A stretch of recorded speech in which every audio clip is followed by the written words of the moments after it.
Hey there, welcome to day 339 of our Get Your Goals annual challenge. Sharon Horne-Ellstrom here, and today we're hopping into our SOAP framework. Love our SOAP framework. And we are going to share our story, our current story, our CD story for one area or aspect of our life that we want to change or improve. I think most of the time when I say change, it's something that I want to, of course, make better in my life. I don't think any of us set out to change things and make them worse for us ourselves. So today, our current story and our desired story. Now I'm going to, and I haven't done mine yet. I picked a kind of a big project, and I was thinking this morning, it might actually be the subject of next year's annual challenge. I'm not sure yet, but it popped into my head and I'm like, okay, that's something I've needed to and been working on my entire life. Maybe it's time to make it a single daily action focus of personal improvement. And if I need to do it, probably other people do as well. And mine is my improvement area, my challenge area is to reduce clutter and get organized. And if people actually saw what my life is like, it's kind of like these bears up here, got a lot of them. There's a lot of excess stuff in my life. Now, a few years ago, I moved and I literally set a goal to reduce and get rid of 90% of the physical things that I own. I was downsizing, I was changing, I was moving, I was following my divorce. The kids had moved out, they're grown and have kids of their own. It was time to really start getting rid of things. So I did. I actually achieved that goal, which is mind-boggling, but I still have and have accumulated a whole lot more of things that I don't use. I will admit I have a storage unit that I have been to maybe twice or three times in the last 4 years. I think I've had it for 4 years now. So next summer, maybe that's got to be part of my goals and objectives, is to get rid of that, declutter, start organizing, and create it's not things that bother me. It's just, it's always in my mind or the back of my mind. It's not, I'm usually not conscious of it. I am very good at blocking it out, but that is the thing that I'm going to work on today. So that's a little bit of my current story, right? Well, what's my desired story? I want to be able to flow through my life in a more carefree, less cluttered way, a more organized, more direct way. I guess more like how I communicate versus how I actually have things in my personal background. I have literally hundreds and hundreds of books, hundreds and hundreds of, I reduced my collection of teddy bears, but I still have a lot of teddy bears and stuffed animals. And at 63, going on 64, do I really need so many stuffed animals? Probably not. I like to pull them out for each of the seasons because they give me joy and make me smile. And so maybe I do need them. All right.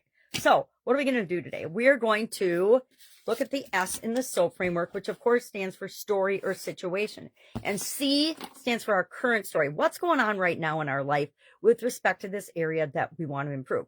Why did it come to mind? Why did we choose this one?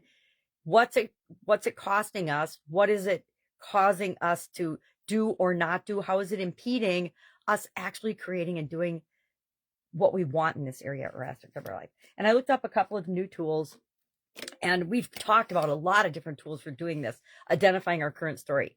I really like the journalistic framework, who, what, where, when, why, and how, because it reminds me to look at each of those things for my current situation. And then what do I want my desired situation to look like? That's a great one because it works for both.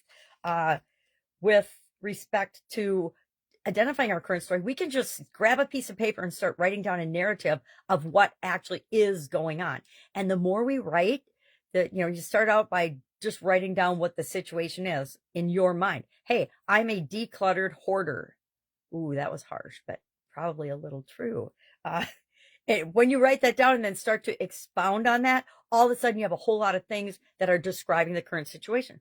Well, that becomes a list of actionable things to change as we're going to our desired state. So it actually kind of kills two birds with one stone by creating the what is list. And by doing that, that clearly identifies, well, these are the things I don't want in this current story. So let's envision and start visualizing and thinking about and describing and creating the future story, how we want it to be for ourselves. And like I said, this one thing, it's kind of like communication or confidence. It impacts every other area and aspect of my life. Physically, it impacts me probably the most because it's literal physical stuff. But guess what? We also have a lot of clutter, or I personally do, and I think most human beings do, emotionally, spiritually, financially. We have beliefs and thoughts that we don't want to hang on to anymore, and those are also a form of clutter or disorganization, right? So what are we doing today? Our action item is to identify our current story and our desired story. Why? Because that creates the gap and the dissonance between where we are and where we want to be. And that motivates and drives us automatically to move toward what it is that we want and away from what we don't want. I want to just grab a magnifying glass and look at what I wrote down in my notes for today. Visualization techniques, emotional storytelling, and narrative reframing are 3 different ways to look at our current story. And then 3 different ways to look at our desired story are goal-oriented storytelling. What's the goal that you want, and tell a story around that. Positive affirmations, of course, and then future self narrative. What does my life look like? What do I look like? What am I doing? What am I saying? What am I feeling? And the more we add emotions to things, when we're visualizing, the more real they become for us. All right, that's all I've got today. I'm rambling. If I can help you in any way on this, ask. Otherwise, there's a write-up in Guide 17, or there will be when I post it later this morning, of the Get Up and Go Challenge private Facebook group page. Almost got that. All right, have an awesome day, and I'll, of course, see you tomorrow.